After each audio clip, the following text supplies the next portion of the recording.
Al, Al, are you home? Miriam, you do the thing. Pasta.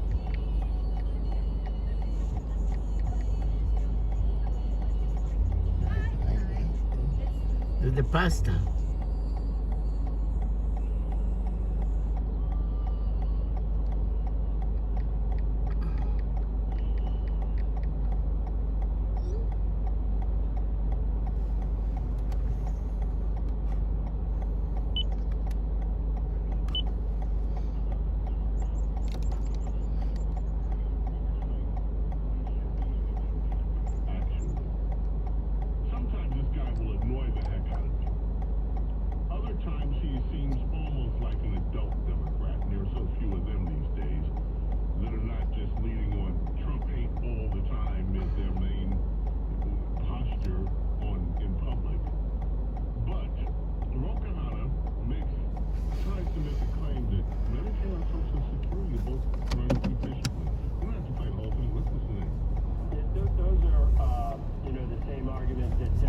Yeah, 1 hour and a half to get to Manhattan from upstate New York.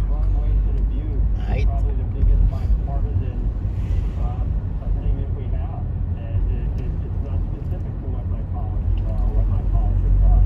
If it's being levied by the federal government, it's probably because there's no reason for it not to be. In 1,000 feet, turn right on US 6.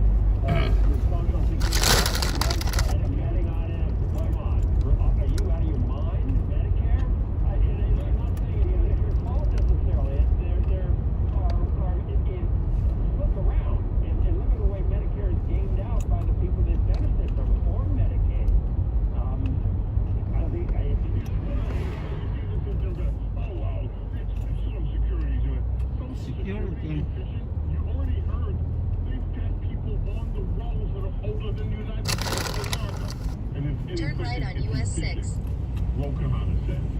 Anyway, so now let's go back. You heard Social Security is efficient, et cetera, Let's go back to the Doge interview that Brett Baer had, cut number 8, and let's rejoin it at this crucial moment. I'll say the two improvements that we're trying to make to Social Security are helping people that legitimately get benefits, protect them from fraud that they experience every day on a routine basis, and also make the experience better. And I'll give you one example is Social Security, one of the first things we learned is that they get phone calls every day of people trying to change direct deposit information. So when you want to change your bank account, you can call Social Security. We learned 40% of the phone calls that they get are from fraudsters. 40%? That's right. Almost half. Yes, and they steal people's Social Security is what happens. If they call in, they say they claim to be a retiree, then they convince the Social Security person on the phone to change where the money's flowing. It actually does some fraudster. So this is happening all day, every day. And then somebody doesn't receive their Social Security is because of all the fraud loopholes in the Social Security system. Yeah. And Ro-Kahana and other, Social Security is efficient. Yeah, so efficient, they're opening the door to, just change your bank account number on the phone. Like we are all unaware of how many calls do you get, ladies and gentlemen, on average, on your mobile device that are from scam numbers or somebody that you've never heard of trying to sell you something that, especially, remember the do not call registry? Yeah, right. Somebody should measure the effectiveness of that. In 2.9 miles. But you Exit listen to to some Taconic State Social Parkway Security, efficient. It is not efficient. Nothing apparently is. Now, let's go to this. One of my favorite examples of the interview, dealing with the IRS. Yes, cut 6. The IRS. Folks, this is, it's quick. This goes by quick. But to me, this is unbelievable.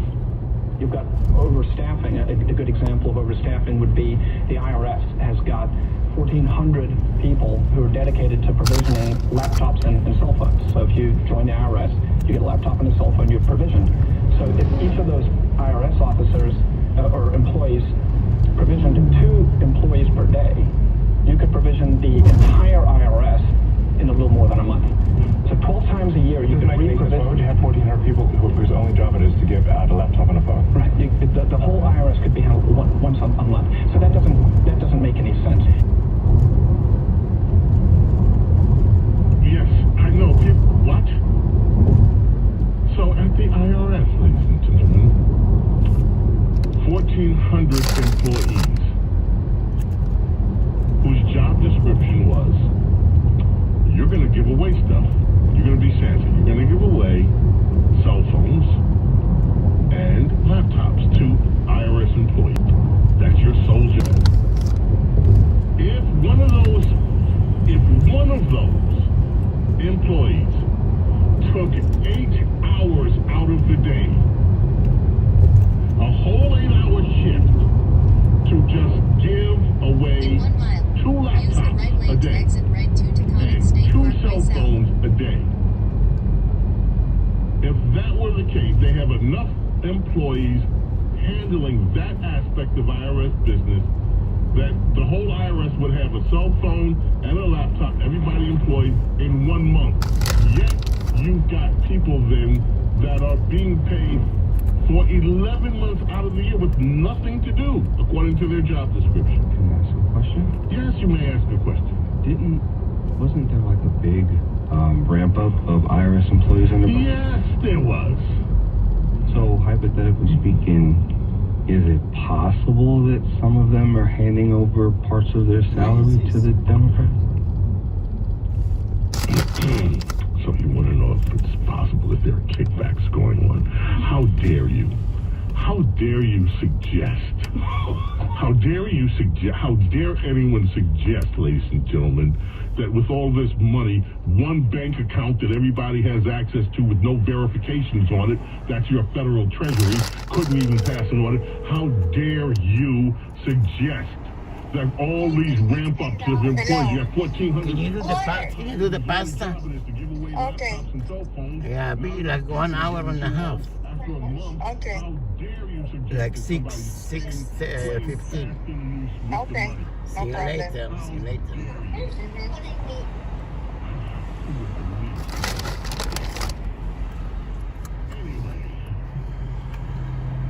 Fox News, Brett Baer continued.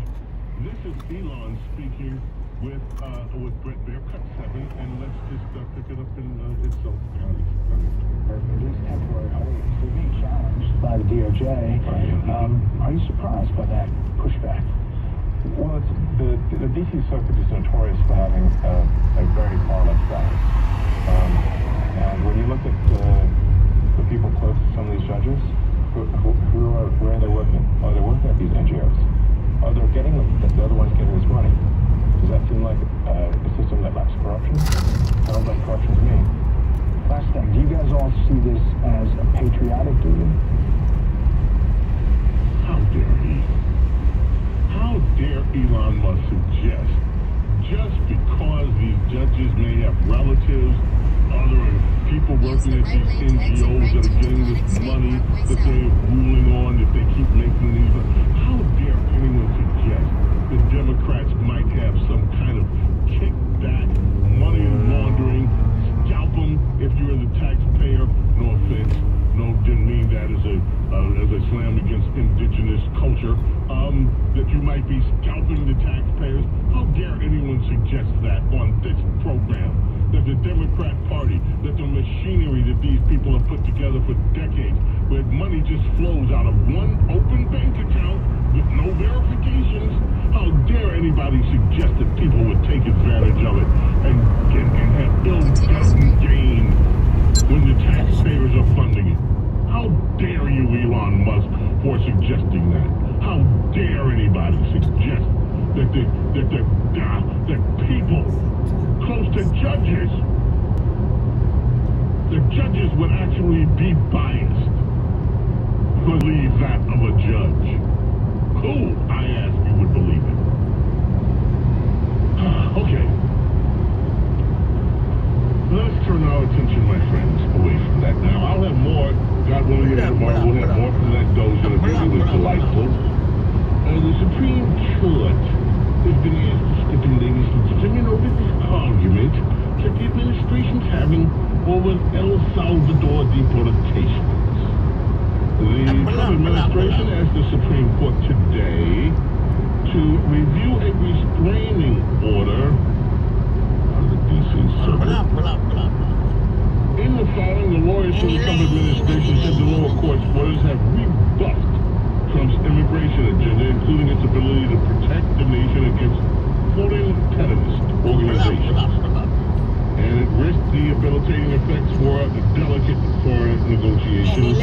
The Court of Appeals will choose on Wednesday to uphold Boasberg's ruling that prohibits Donald Trump from behaving like he's the president and actually using the powers invested in him with the injunctions to the Enemies Act law. Now, the Supreme Court, in the filing, U.S. Acting Solicitor General Sarah Harris said they threaten the government-sensitive negotiations with foreign powers. They risk serious and perhaps and with this argument said when the 2-to-1 appeals court thing came down, the U.S. Circuit Court judges Karen Henderson, who was a Bushy appointee, and Patricia Millett Obama focused heavily on the concerns of due process violations as well as complaints of immediate and irreparable harm by the defendants. And allowing Trump to use the Alien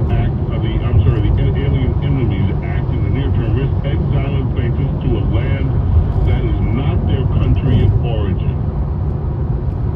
Says Henderson, well, this isn't their country of origin either. But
appreciate you, Jacqueline. May God bless. My friends, each and every one of you, your families, your loved ones. Love and gratitude for you being here with me, allowing me to be here with you. God willing, back in the morning at 7 a.m. Hope you're here too. Until then, I bid you adieu. Bye. The 77 WABC Suffolk County Police Benevolent Association John time is 4:59. Police officers are the thin blue line that stand between your family and the criminals that would do them harm. They are your neighbors, protecting your neighborhood. Support law enforcement and stand with the Suffolk County PBA. Go to SuffolkCountyPBA.org today. WABC New York and 107.1 WLIR Hampton Bays. It's 61 degrees and cloudy on this Friday, March 28th. Good afternoon. I'm Lisa Ritchie. More than 100 people are feared dead after a massive earthquake rattled parts of Southeast Asia. President Trump said the U.S. will be involved with the recovery effort. Yeah, we're going to be helping. You have already alerted the BB. It's terrible what's happened. The death toll is climbing in Myanmar, where the magnitude 7.7 quake struck around midday local time. It was followed by a 6.4 magnitude aftershock just minutes later. In Thailand, at least 8 people are reported dead and over 100 are trapped underneath a collapsed high-rise in Bangkok.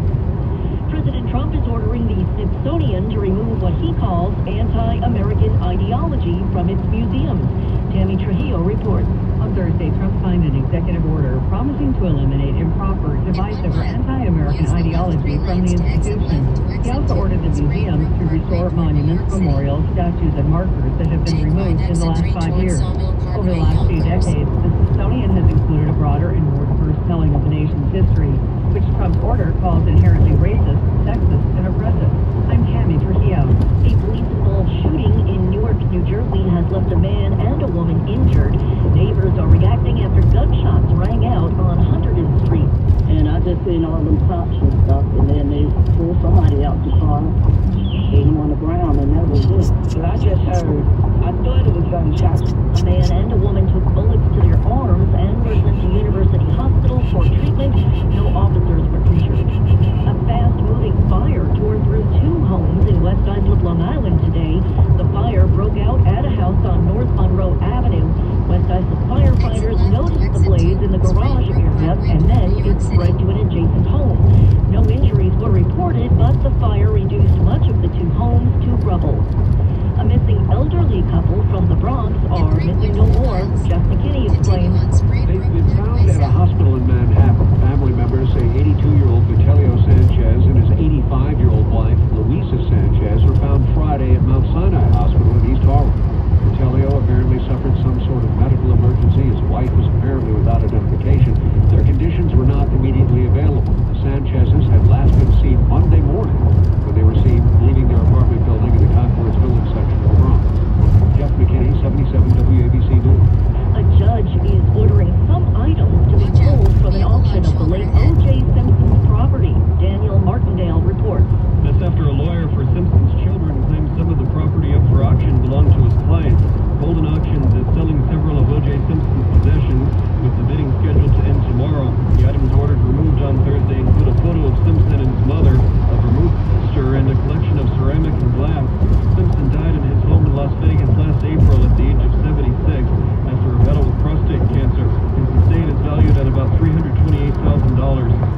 right now. I'm Lisa Ritchie. Remember, the news never stops at WABCRadio.com. Welcome to the 5 o'clock show. It's time for Common Sense. Now, it's Captain Cosby with John Catsimatidis and Rita Cosby, standing for truth, justice, and the American way, bringing common sense to the world. Now, here's John Catsimatidis and Rita Cosby. For Friday afternoon, TGIF, thank God it's Friday. Now, the Democrats are selecting federal judges. Which federal judge are they selecting to cause trouble? Surprise, surprise, John. It's the same one. What a surprise. Well, first of all, tell us. Well, first of all, you got Boasberg. Boasberg is going after, you can't deport criminals. We need the criminals in the streets of New York. And talk about crazy, John. Not only did he do the original blockage, remember, so the injunction, so they were trying to block the flight to El Salvador. Thank goodness the plane was in the air and made it to that prison, Ed. But in addition to that, now today in the last few hours, John, he wants to extend the block. So he wants to keep these criminal gang members in the United States longer. In the studio with us, we have Judge Richard Weinberg. We're going to hear from all of them. We have GOP, New York State GOP Chairman Ed Cox, and former Governor David Paterson, common sense Republicans, common sense Democrats, and we just want to know what the heck is going on. Which Democrats are saying, please don't deport the criminals. We need them in the streets of New York. They contribute so much to the quality of life and to public safety. I mean, it is incredible that we're living in this loony world. Don't you think, Governor Patterson, that people are actually, whether it's Republican, Democrat, whoever, it defies common sense to say, let's keep them. Let's make sure we take good care of them. I mean, if there was some legal precedent to hang your hat on to suggest something like that, that's one thing. But just the fact that you want to block what most New Yorkers have been complaining about, which is an excess of people that shouldn't be here in the first place, it just doesn't make any sense. And then we have Judge Ho. I didn't say no jokes. Yeah, no jokes. Okay. I'm crying over that joke. Even though it's Friday, no jokes. No jokes. No jokes on that. Now, Judge Ho refuses to rule on Governor...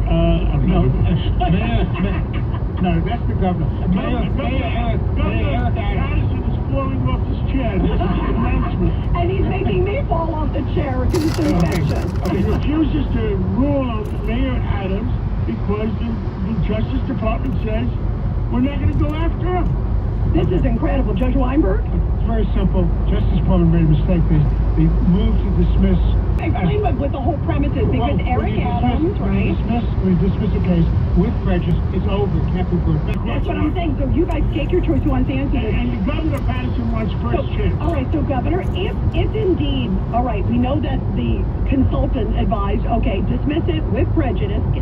Typically, wouldn't a judge say, okay, within a few minutes, here it is 3 weeks later? It's the only time in my memory where, well, first of all, it's very rare that an outside consultant is brought in because that was a decision the judge was supposed to make. So the outside consultant comes in and says, dismiss with prejudice, which would get rid of the whole thing. And he has sat there for 3 weeks. And the harm to Eric Adams is enormous. Yeah, There's harm to Eric Adams. He hasn't done a thing. And the election is not that far away from an election standpoint. Can't raise money. They're not doing the matching funds because they're saying you still have this case.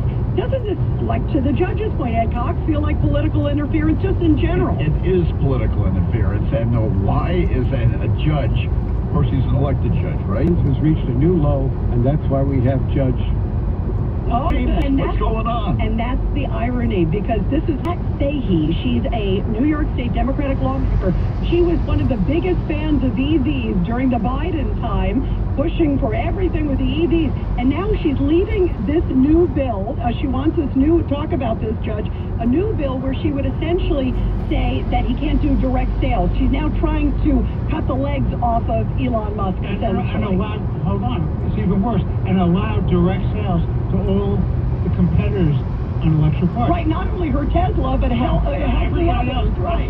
So if this isn't a constitutional violation, I don't know what is. And talk about Senator Ramos, too. That was the other thing. I knew you'd get on that one. Just when you thought you couldn't find crazier people in the state legislature, you have two state senators, both of whom, by the way, have announced they want to run for mayor, which really passes the stupid test. Must be a coincidence, right? Ramos and Reilly. And what do they say? They want to have a so-called recourse bill. So if Trump cuts money, federal money coming into New York, they want to have the ability to authorize the governor not to give money that the state owes to the feds. Governor Patterson, if you were sitting as the governor and you had that legislation, what would you do with that? I'd ignore it. Thank you. Now, let's see. We had one more thing. Oh, we had the winners. Terry. No, I texted her after the show, and I said I got a great line to you. And I would say 80%, it'd be another 80% item that people say you're right. Less bureaucracy, more teachers. Or more teachers. You run charter schools. Yeah. The problem is bureaucracy of the public schools. Charter schools run very thin. The Catholic schools do too. I mean, all run by about 34, broad state 34. You got 15,000 bureaucrats. Now, before we take our first, that main governor that was going after verbally, you're in what, volleyball?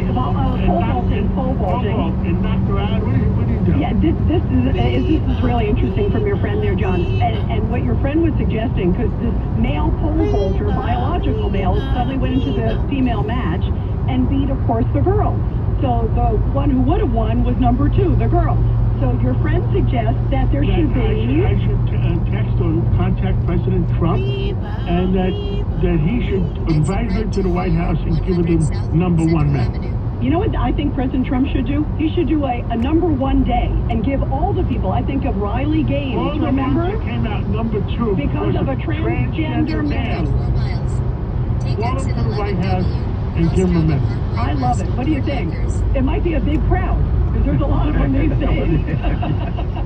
All right, we have our first guest. We sure do. We have Congressman Chip Roy from the great state of Texas, and I think we got a Texas song before we bring in the great congressman. Deep in the heart of Texas. And Congressman Chip Roy from the great state of Texas. We are so happy to have you here, Congressman, on Katz and Cosby. First of all, your thoughts, Congressman. There you are. You're in a border state. You know the impact of the wide open border under President Biden. And now we have a judge, this Judge Boasberg, the one who tried to block the deportation flights, saying he wants to extend the restraining order and keep essentially more bad gang members and others in the United States. It's like it doesn't end this lawfare. Well, first of all, thanks for playing that song. It makes me think of going to University of Texas college baseball games. I always play that song there. I love taking my kids there to go to the games. But no, I'm up in D.C. now doing what we can to try to fight against these judicial activists. I am the chairman of the subcommittee on the Constitution. Unfortunately, I don't have subpoena power. But we're going to have a hearing in that subcommittee on Tuesday where we call in an expert on the cases, as well as, I think, hopefully another couple of high-profile witnesses, although we haven't announced those publicly yet. But trying to bring a spotlight in on what these judges are doing, namely Boasberg in particular. But it's not just Boasberg, and it's not just the border security issue. There are other issues where they're intervening. But it really, on this one, it's pretty incredible that a D.C. district judge would assert a jurisdiction on a flight leaving out of Texas, and an area which is clearly related to the national security and defending the security of the United States, with these dangerous gang members, Trend and Aragua, who have killed so many countless Americans, taken over apartment complexes. They were clearly designed by some of these foreign countries that had cartels and others were involved, and they unloaded their prisons, sent them to the United States, and the president has authority to defend our country. So it's crazy to judge doing and interfering in the president's ability to defend the country. But we're going to have to work hard to do it. Remember, impeachment is the highest, standard in the House, but even if we impeach, it's 6 to 7 votes in the Senate. So I think we got to look at funding and look at other things we can do where we have the most power. What do you think, Congressman Chip Roy, when you think about the stuff that we were just talking about here? All these people are ganging up against Elon Musk, who I thought was so eloquent Trump went last night on Fox News talking about how he's saving already taxpayers. I think he said over $800 because they've discovered so much money, billions upon billions. And yet they're planning this like Tesla takedown, and the person who's sort of leading the charge is a Democrat there in the state of Texas, Jasmine Crockett. Yeah, well, Congresswoman Crockett, I think, has got to give it up her game. She referred to Governor Abbott as Governor Hot Wheels. That's what, quote, progressive, compassion looks like. But at the end of the day, Elon is just undeserved. And the radical left, like, AOC, who was proud to go drive her Tesla around like a couple of years ago, and all these others, and now they want to go around and start keying cars and burning cars, blowing them up, and setting up incendiary explosive devices in Austin, Texas, where I represent. I sent a letter to the Austin PD, who is chiefly responsive, asking for more details and information, and whatever they're doing and working with the FBI to root out what this is that's happening, because it's got to be organized crime. Right, there's funding behind it. You and I know that. And they're pointing to their attack on Elon and on Tesla and endangering people in the process. That's not free speech. That's not some sort of counter-revolution movement. What that is not my crime. We need to root it out. And God bless Elon for not caring. He can go put his foot on the gas, or wait, not gas, whatever.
Funding a lot of stupid things over the years that we've been funding that allows the jobs to grow like Trump and their team will come back.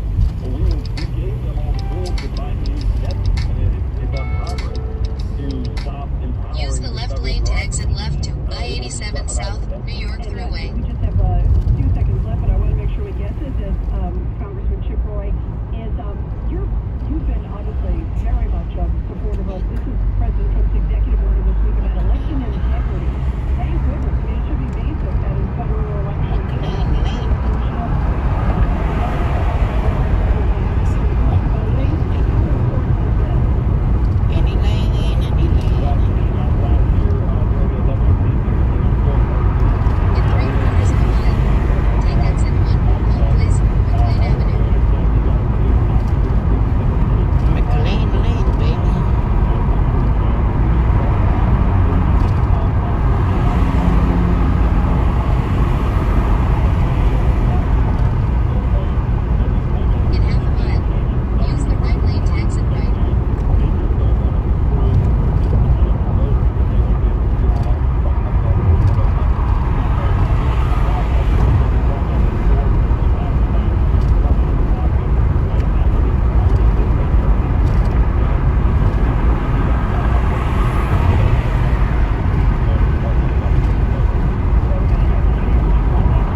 And John, I understand right now we have Mark Meadows calling in. Calling in right now, we have Mark Meadows, the former chief of staff to Donald J. Trump, President Trump, and he was the 29th White House chief of staff. Well, Mark Meadows, we're finding out so many things of what happened after you guys left office, and so many things are surprising us. What was your biggest surprise? Well, I think at how well they were able to coordinate with many in the media to really cover up what was happening in the White House in those last 18 months or so as Joe Biden started making less and less of his own personal decisions, and the staff started making more and more of them. And, you know, we're seeing reports come out daily, John, that is not only disconcerting, but it's what a lot of your listeners suspect. You know, they saw how many times President Biden just didn't seem to be all there, and yet his staff didn't work well. But I can tell you, President Trump is and Elaine and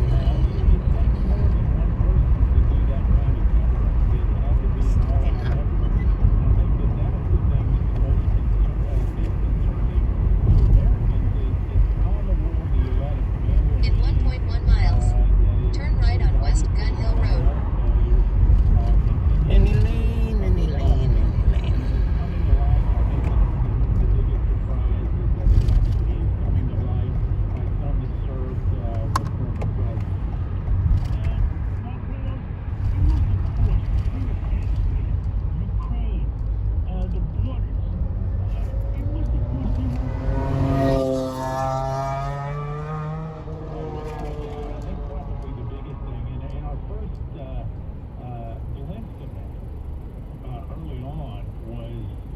Obviously with the debacle in the withdrawal from Afghanistan that cost 13 American soldiers' lives, and it didn't have to happen, John. You and I both know that was not only a decision that was made, but it was a decision that could have been avoided and done in a very different way. But it's a cost that's associated with that, and you all talk about the border. Is an understatement. The American taxpayers going to have to do it over and over and over again.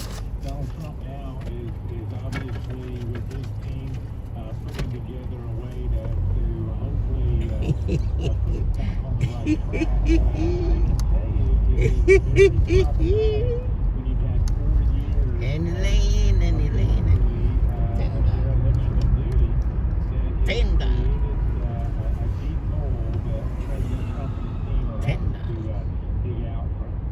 Now, you were chief of staff, and let me ask you a question. It's now obvious, like 6 years, 7 years later, that they put operatives in various agencies that were working behind the scenes to hurt the Trump administration. At what Speed point camera ahead. did you guys get the pulse of that? Yeah, so we before I was chief of staff, it started to come out, but when I came in as chief of staff, it became very obvious in a number of agencies, from the Department of Defense to the intel agencies to those that perhaps were in other agencies that are not necessarily a common household name, that it was not just the career staff that embedded themselves and said, well, we will just wait out this president for 4 years. But it was actually some of the political appointees that had been early in the administration. Part of what we had prepared for leading up to November of 2020 was really a wholesale change of a number of people, asking them to use their talents in other places.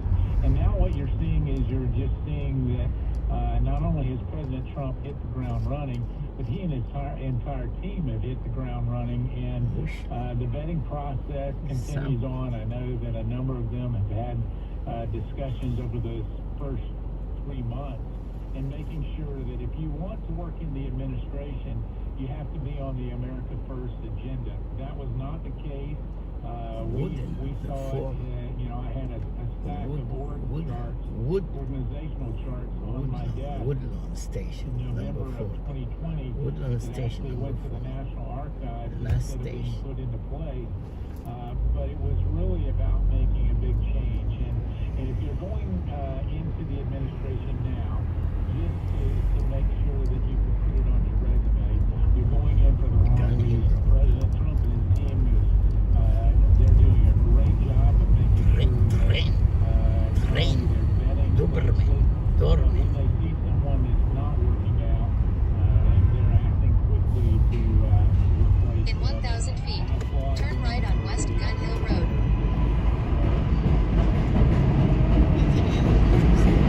Blocking the way. There's ambulance blocking the highway.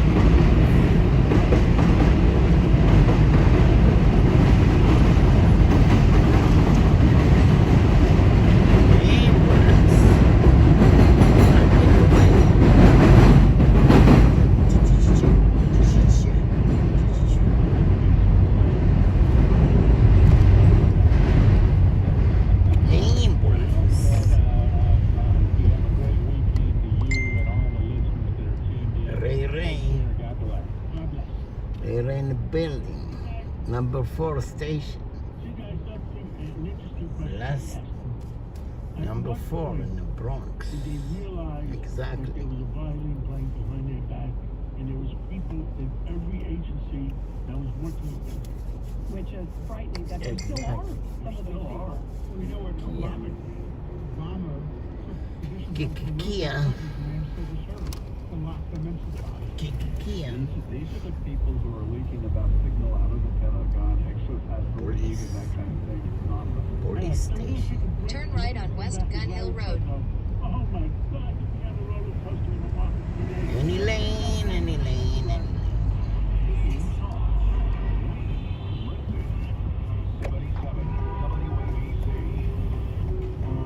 What does a mechanic and auto shop owner in Georgia, a taco restaurant operator in Arizona, and a life-saving medical innovator in Tennessee have in common? They are all Any lane, any lane.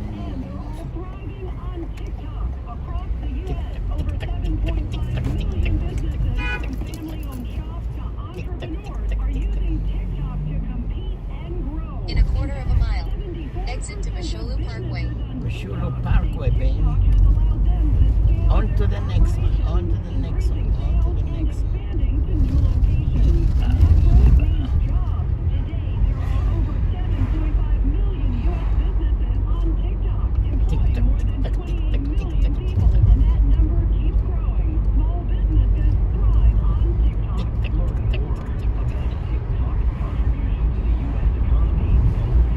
Exit right to Masholu Parkway. Many dedicated first responders and service members like Austin Reese have paid a high price for the safety and freedom we enjoy. Austin served 3 deployments to Iraq, spending 13 years with the Navy Explosive Ordnance Disposal Unit. He learned to skydive on the job and became a military freefall instructor. But in what was thought to be a routine job, something went terribly wrong. Austin hit the ground at 65 miles an hour. In that moment, his life changed forever.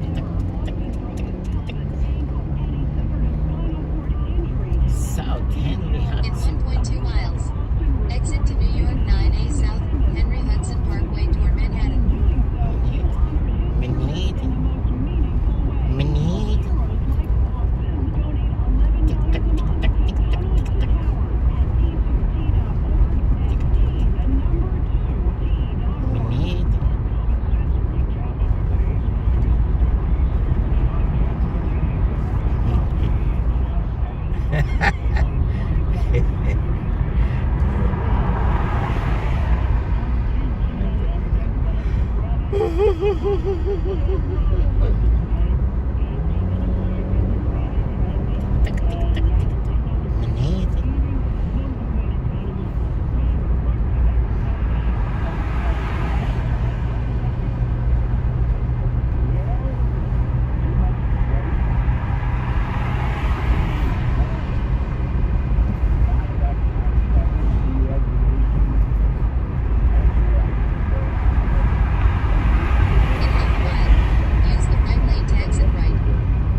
Watch out, vehicle on shoulder ahead.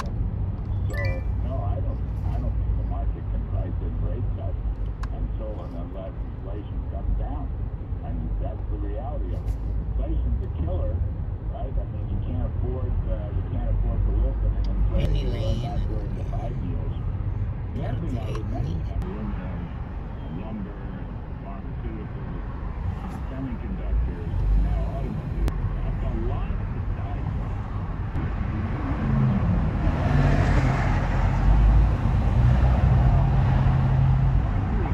Mississippi. Just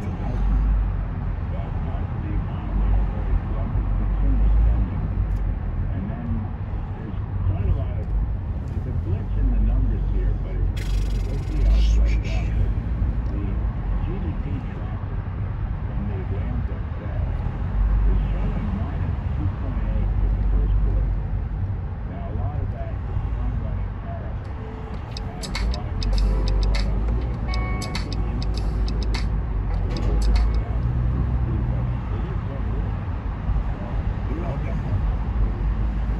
So Robin, what's up?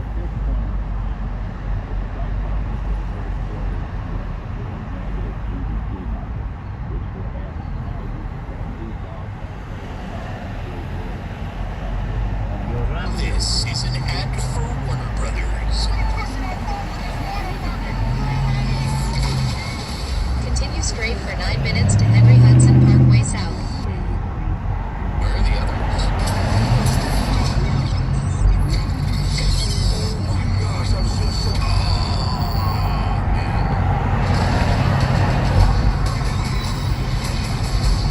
Stupid gas, get in the portal. Get in the portal. Why are you like this? Thank goodness for the happy gas, huh? Check out a Minecraft movie, out on April 4th. Why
You never know who's going to be on the Cats Roundtable. Go around the world in 2 hours every Sunday morning at 8 with the Cats Roundtable, where common sense prevails on 77 WABC.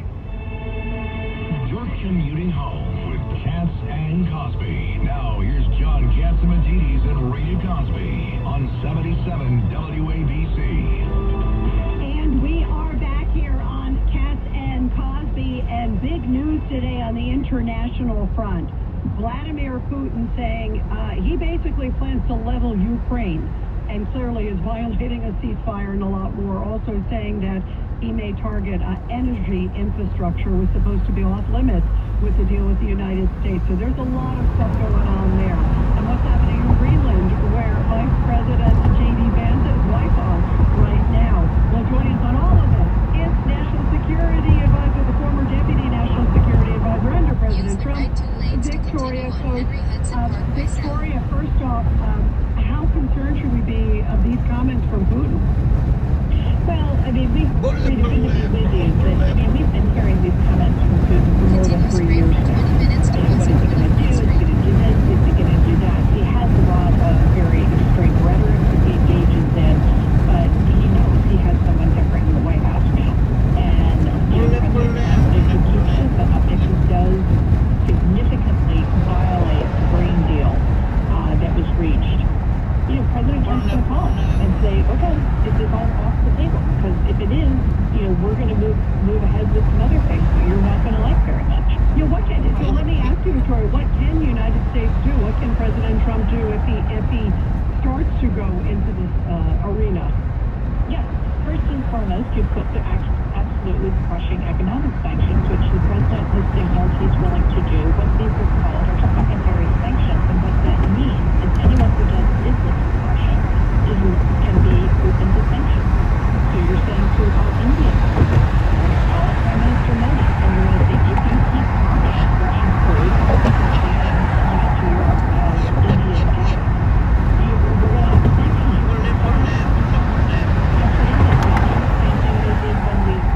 Did that essentially with the Iranians 5 years ago. Yeah, absolutely. Victoria, And what Putin's doing is testing President Trump now, seeing if he in fact going to that next drastic step of these tertiary sanctions. No, I think that is exactly what he's doing, is going to see how serious the administration is. And from my perspective, the president is very serious about wanting to get this wound up and get this into a better situation.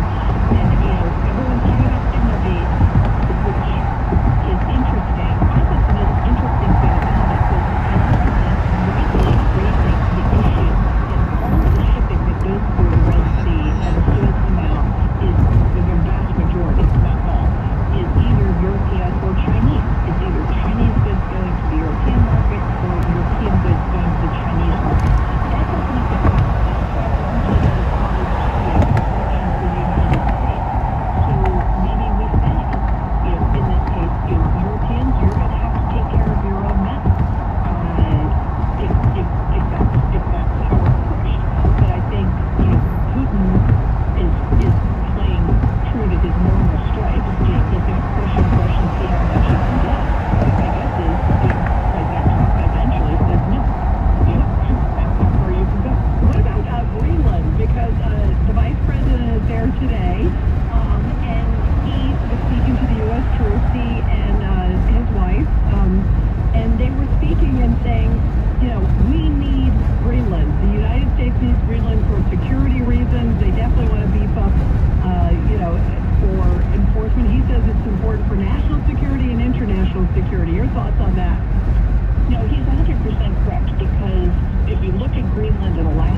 they're going to make a whole lot more money with the United States. They're going to have a whole lot more security umbrella from the United States. So I think, once the sort of shock of the whole thing wears off, we can get to a really good deal with them.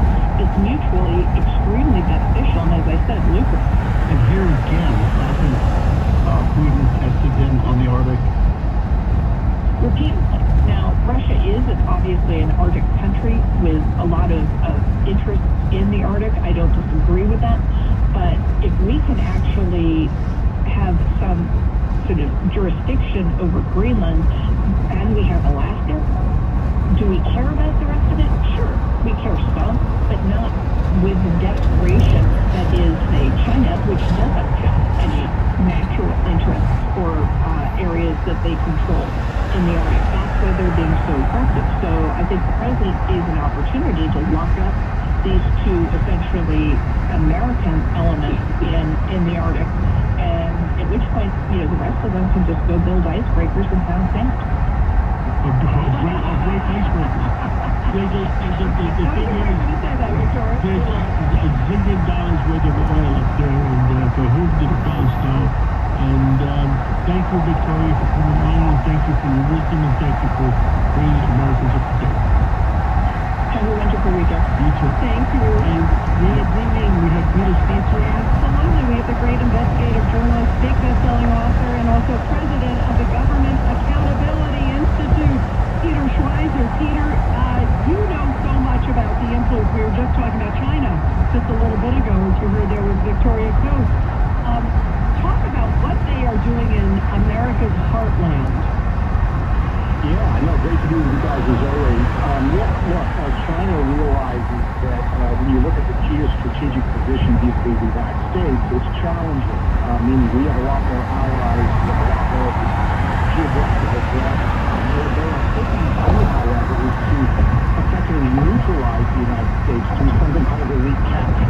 And that is basically to get involved in our politics, basically buy out political leaders, buy influence, to curtail our desire, at least among our leaders, to check what China's doing. So part of the strategy is played out in New York. People are familiar with the story about the secret police stations, which are designed to spread China's influence in New York.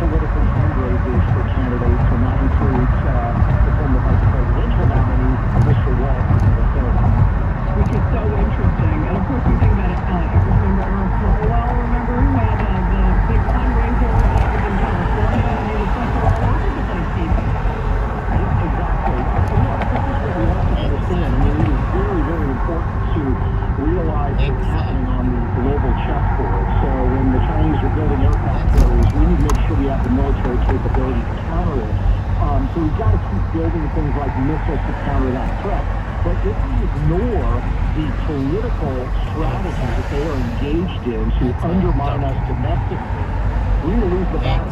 Their bet here is that they're going to be able to effectively lobotomize our leaders by getting leaders in place that are either compromised or are getting wealthy, or their families are getting wealthy out of deals in China. That's going to make the leaders less desirous of confronting China. They're going to lose that fight. And that's the way it looks like cutting off the States. Doesn't matter how big your military is, you're not going to challenge China.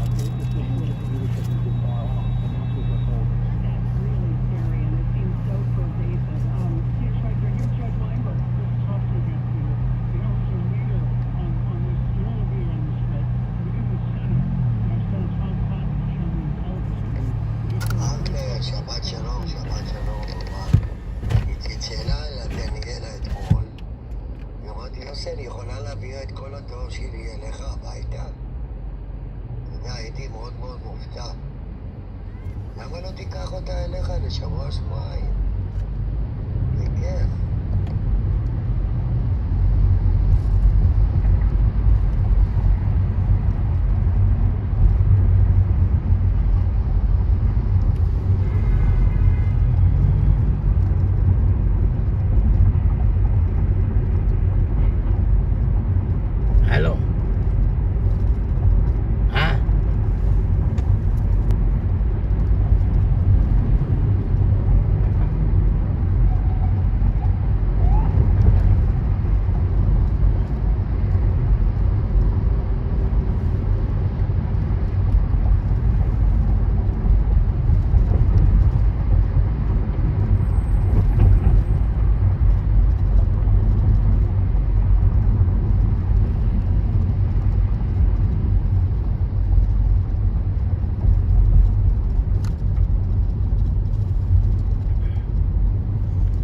כן, בהתחלה הסכמתי שתשלח את הדואר אליי, אבל הבניין איפה שאני גר, הם אמרו שאסור לקבל דואר של זרים, כי אני גר בבניין של חלמיש, עמידר. אז הם הבניין, ההנהלה אמרו, מכתבים זרים, הם ישלחו חזרה לשולח.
Chinatown. Turn right on 11th Avenue.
In 3/4 of a mile, stay to the right to 11th Avenue.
In 1,000 feet, use the right 3 lanes to stay to the right.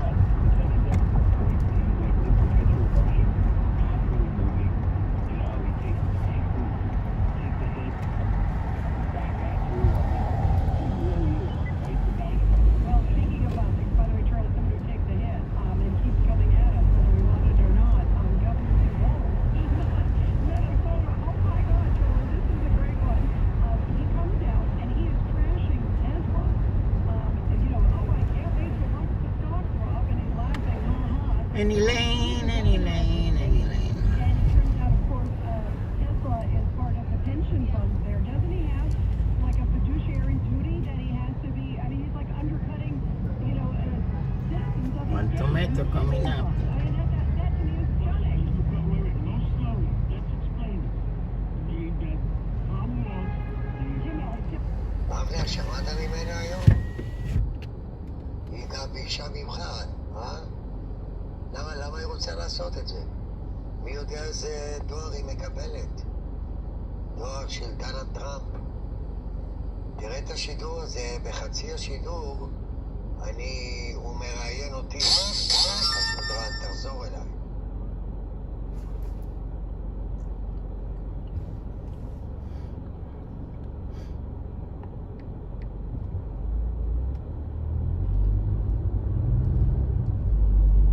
In half a mile, turn right on 7th Avenue.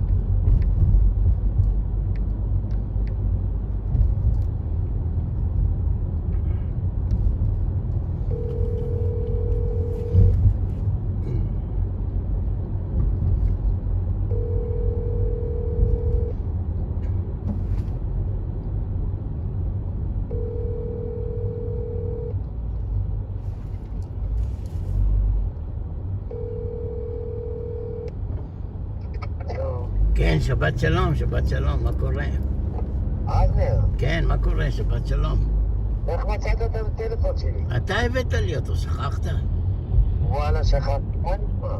השבח לאל, תודה לשואל. תראה, הייתי לוקח את הדואר שלה בשמחה, אבל ההנהלה של הבניין, בגלל שאני גר בבניין של, אתה יודע, האוזין, אסור לזרים לקבל דואר. הם מקבלים את הדואר, הם יראו שם של מישהו אחר, הם לא יעבירו לי את זה. אני גם לא יכול, זה אשתי פה בבית, אתה מבין? לא, אבל אין לך כאילו הנהלה וזה, איזה הנהלה? בבית פרטי שלי, מה אתה... כן, אז אני שואל, אין לך מנהלים. היא צריכה את זה לאמיגריישן, אתה יודע שמה שנקרא שהיא עושה בקשה לניירות, גרין קארד, אבל אין לה כתובת. היא רוצה להישאר פה? כן, כן, כמובן, בטח, אז... היא אמרה, היא לא רוצה לחזור לארץ. לא, מה יש לה לעשות בארץ? היא עשתה לייב היום, ראית את הלייב שלה? היא עשתה לייב היום מהבית שלה בניו ג'רסי. מתי? זה לא בית שלה, היא גרה במלון. לא, אצל שני גברים, לא יודע. אז היא עשתה לייב ככה, ראיתי קצת לייב. אבנר, צריכים לזהר ממנה, מה קרה לך? תראה, אז... נכון, תראה, מה אני אגיד לך? אני אגיד לך את האמת, אני נוסע לכמה ימים לניו ג'רסי, יש לילדה שלי יום הולדת בת 7, אז אתה יודע, יש שם אמריקן דרים, ווטר פארק וזה, אז אמרתי, נלך כמה ימים, מלון, ונשמח את הילדה. אבל חשבתי להזמין אותה שתשאר אצלי בבית 3 ימים לטפל בתוכים, יש לי 2 תוכים. אבל אמרתי אם אני אחזור והיא לא תצא לי משם, אתה מבין? תזהר. אז לא, אז אני לשכוח מהעניין הזה.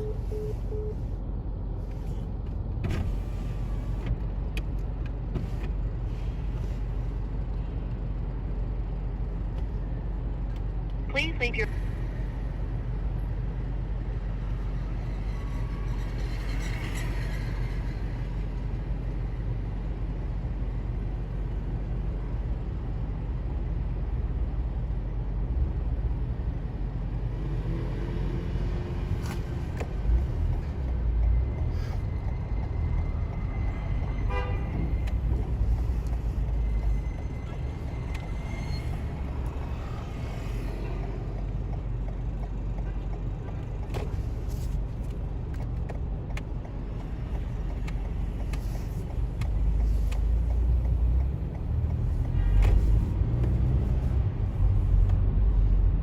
Yeah, one tomato coming up.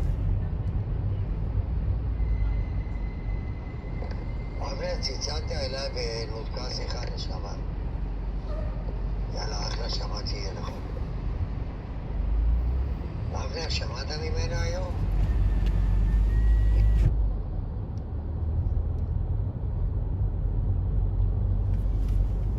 Please leave your message for...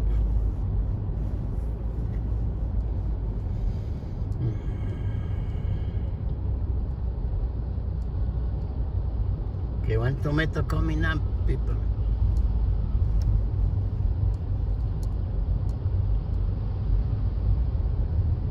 In a quarter of a mile, use the left lane to turn left on West 20th Street.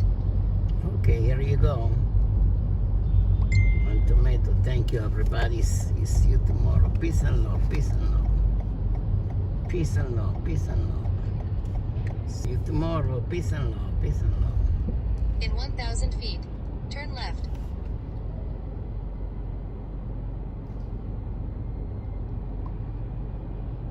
Thank you, everybody. See you tomorrow. Peace and love.